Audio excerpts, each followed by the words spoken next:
Cryo preservation. आज हम इस टॉपिक के बारे में पढ़ेंगे, ठीक है। चलो यार विषय आज पढ़ा जे क्रायो प्रिजर्वेशन कहले कौन बुझुचे ना। Cryo preservation is the long term preservation of plant cells मानकर टिश्यू मानकर ऑर्गन मानकर लॉन्ग टर्म प्रिजर्वेशन करवा से प्रोसेस को कहते क्रायो प्रिजर्वेशन। केमती करवा बाय द फ्रीजिंग, बहुत लो टेम्परेचर रे आम रखा। फॉर एग्जांपल आम नहीं पार लिक्विड नाइट्रोजन जार टेम्परेचर हो पाखापाखि -196 डिग्री सेल्सियस। के टेम्परेचरटा -196 डिग्री सेल्सियस। अच्छा, it is used for germ plasm conservation. It is germ plasm conservation कहले जेनेटिक रिसोर्स प्रिजर्वेशन, माने जेनेटिक रिसोर्स रो प्रिजर्व करने को आम कहवा germ plasm conservation. Specially for crops that do not produce seeds. एटा से crop मानक बहुत जरूरी जोड़ा कि सीड प्रोड्यूस करते ना, माने seedless crops. For example root and tuber crops हो गले, और where seed storage is difficult, कि जो जगह सीड स्टोरेज करवाटा डिफिकल्टी आमको फील होता है। The science of cryo preservation is, अरे सॉरी थोड़ा डिस्टर्ब हो जाता है पूरा पढ़ुला आम ना। It is used for germ plasm conservation specially for crops that do not produce seeds. For example root and tuber crops और where seed storage is difficult.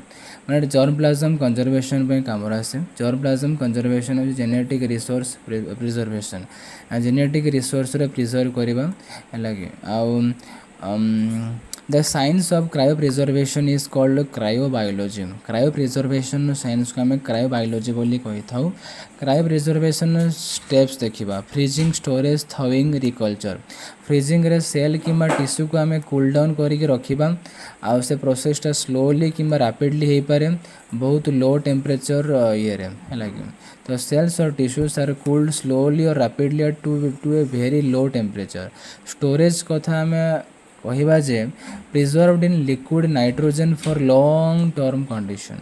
से लिक्विड नाइट्रोजन आम प्रिजर्व करके रखिपर for the long term conditions. Thawing माने rapid warming to prevent cell damage. Cell damage रे prevention दरकार, तो rapid warming करवा। रिकल्चर होची reviving and growing the preserved material, माने जो मटेरियल को आम प्रिजर्व करके रखुचे ताको रिवाइव करिपरिबा, पुणी तार ग्रोथ भी करिपरिबा।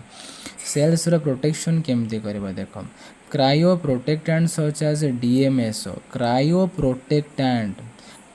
प्रोटेक्टेंट होची जे कि क्रायो प्रिजर्वेशन करई थांती है कि जेमती डीएमएसओ। माने सुनो क्रायो प्रिजर्वेशन जेमती कि आमर आइस क्रिस्टाल फॉर्मेशन न हो है कि जो तक विट्रिफिकेशन गोटे प्रोसेस शुणी से मनकर गोटे ऑर्गन टिश्यू से फ्रीज होकर रहिबो, बट आइस फॉर्मेशन जमती हेनी है कि। तो सहीटा से कहते जे क्रायो प्रोटेक्टेंट्स ताकू कहती। जमती डीएमएसओ हो गला, डीएमएसओ रो फुल फॉर्मटा होची dimethyl sulpho oxide. Dimethyl sulpho oxide 5 to 8%। तापर ग्लिसरॉल नवा कि आम प्रोलाइन नवा। प्रोलाइनटा हूँ 10%। These are added to prevent ice crystal damage. Ice crystal damage हमारू से माने रक्षा करती डीएमएसओ, ग्लिसरॉल, प्रोलाइन एगुड़ाक सब। तापर आसो cells may be partially dehydrated और treated with plant vitrification solution. Cells गुड़ाक पार्शियली डिहाइड्रेटेड हो पारती। सो किंबा प्लांट विट्रिफिकेशन सॉल्यूशन सांगरे ट्रीट करबा बेले से सेल्स गुड़ाक पार्शियली डिहाइड्रेटेड हो पारती। सो जो आम प्लांट विट्रिफिकेशन सॉल्यूशन देखिले पीवीएस, सेटा होचे गोटे cryoprotectant solution that is used to prevent ice crystal formation during the plant tissue freezing.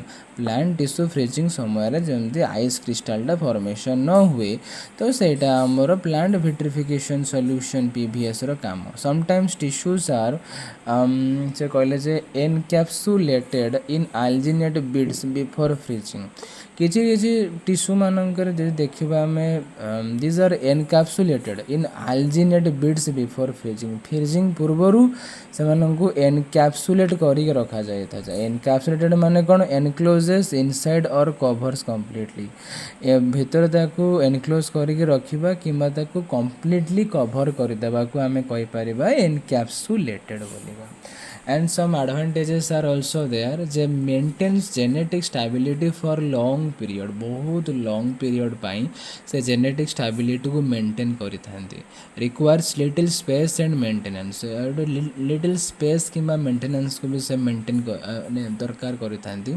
useful for conservation of rare or valuable plant germplasm rare और valuable plant germplasm को conserve करिबारे भी help करती तो आउ थरे just टिके नाकू देखीदेवा जे cryo प्रिजर्वेशनटा कौन cryo preservation हूँ गोटे long term preservation of the plant cells tissues और organ by freezing at very low temperature liquid nitrogen ये यूज होता है जार टेम्परेचर हूँ -196 degree Celsius germ plasm conservation use होता है for the crops which do not produce seedless crops मान for example आम नहीं पार रूट्स आउ ट्यूबर्स बहुत बढ़िया science of the cryo preservation is called cryobiology आउ स्टेप्स देखिले फ्रीजिंग सेल्स टिश्यू का आम बहुत लो टेम्परेचर रे रैपिडली हो कि स्लोली ताको फ्रीज करवा लिक्विड नाइट्रोजन भितर स्टोर करके रखा for the long term condition rapid warming करके ताको सेल डैमेज रु रक्षा करवा ताको थ्रोइंग कहीपर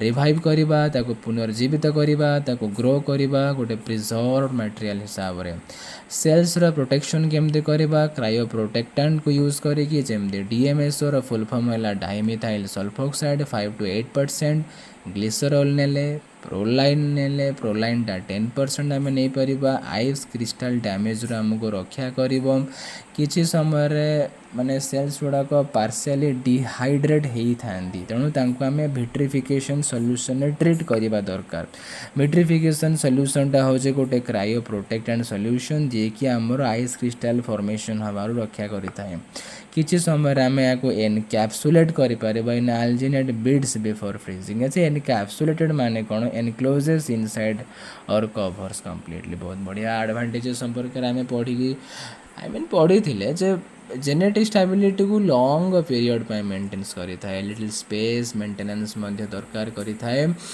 आम रेयर कि वैल्यूएबल प्लांट जर्म प्लाज्म को माध्यम कंजर्व कर ठीक अच्छे so thank you so much that is the आमर क्रायो प्रिजर्वेशन स्टेप्स।